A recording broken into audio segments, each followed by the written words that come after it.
Did you know that Jarren Duran, an up-and-coming star for the Boston Red Sox, is redefining what it means to be a speedster in baseball? This guy's got wheels faster than a cheetah on a skateboard.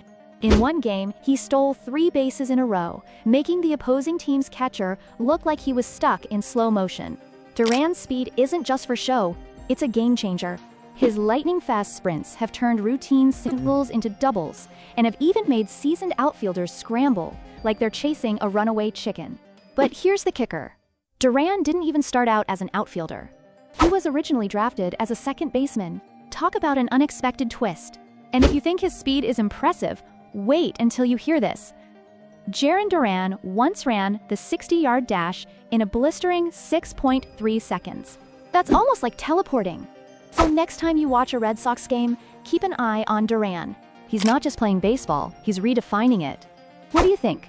Could Duran be the fastest player in the MLB right now? Let us know in the comments.